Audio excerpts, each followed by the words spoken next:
Hey, what's up, everyone? I know I haven't done a video in a while. It's been a minute or two, but honestly, I didn't have any creativity lately. I had no new magazines coming in.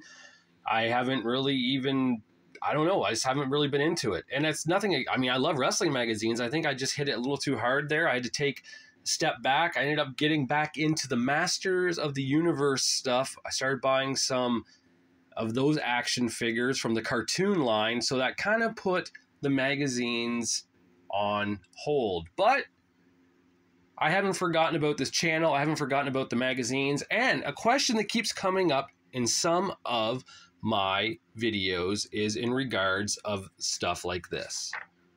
About why don't you bag and board your wrestling magazines? Now, if you look up here, these ones are bagged and boarded, right? I have all these ones bagged and boarded.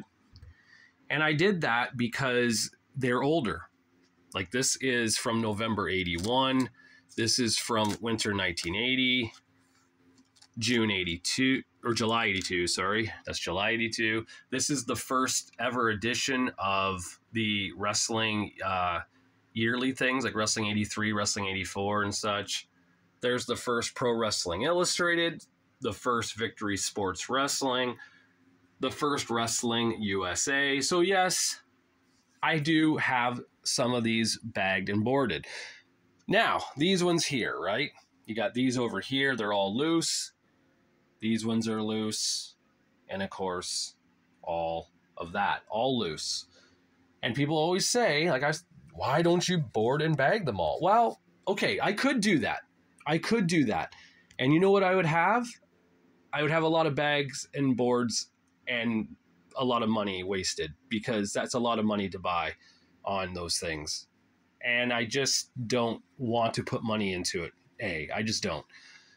I did once. I had my WWF magazines bagged and boarded from what, I think it was 93 to 90, like early 98.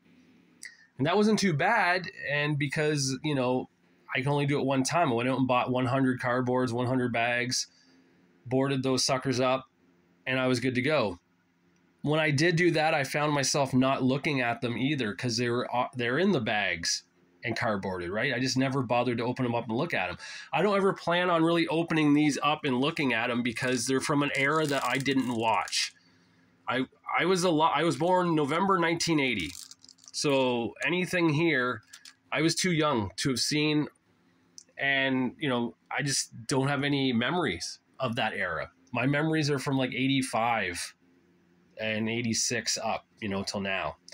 So I want to look at those magazines. I want to be able to pick up this magazine and open it up and read, you know, the articles.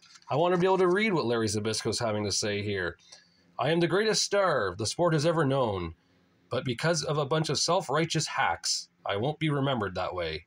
It is the sport's loss. I am proud of my record. Thanks. See, if I had that boarded and bagged up, I wouldn't be able to have read that. Now, I know people out there would think I'm crazy for doing that. And I respect that. I respect you thinking that. But I handle my magazines with a lot of care. You know, I'm not ripping at them. When I open them up, I'm very careful, you know. And I like to look at them. I like to read them still. This is something that it gives me enjoyment. So for anyone out there who's ever asked and left a comment, why don't I bag and board them? I said just two reasons. One, I don't want to spend the money on bags and boards. And then two, you know, I like going through my magazines and reading them still. Simple as that. That's about it. You know, I haven't done a video for a while, so I thought I would do this and give you guys I don't know, something to look at again. Also, big shout out to Matt Watson, who recently bought this magazine because he saw my video I did on the WWF magazines from 1990 through 94 and 95 through 2000. So he saw this, went out and got himself a copy. So that's pretty cool, Matt. I'm glad you enjoyed that. I'm glad you're watching my videos. Thanks. You know, that's really cool. And over here, there was a man, I believe his name's Andrew. I'm pretty sure that's what was his name. He left a comment on one of my old videos I did on the WWF Coliseum videos, because he worked for the Coliseum Video Company back in the day, and had a lot of, you know, what's the word I'm looking for? A lot of intake on what he wanted to do for these covers for the Coliseum video releases. Had a lot of cool stories with some of the, he told me of some of the wrestlers and such too, and who he's seen come into the offices and such. So very cool. I'm glad he watched my video, and I'm glad he subscribed and is following along. I appreciate that. And yeah, so that's about it for today. Just a short little video. I do have those coming in, the new line of the retro Hasbro figures. I finally pulled the trigger and purchased them on Friday. So they haven't shipped out yet. It says it could take up to like 9 days to ship, which I believe is true, because the last time I ordered from there, it took a while, so I'm not too worried.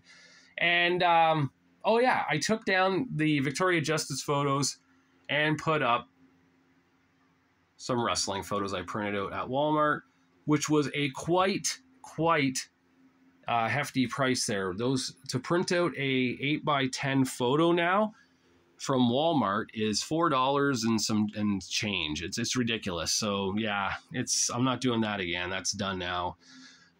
Yeah. So all right. Oh, also a big shout out to Pro Wrestling Mag's YouTube channel. He just did his 100th video, showed a video of his basement, which is just wall-to-wall magazines. You think this is cool out there? If you're watching this, go check out his channel. His channel, you'll get lost for hours in.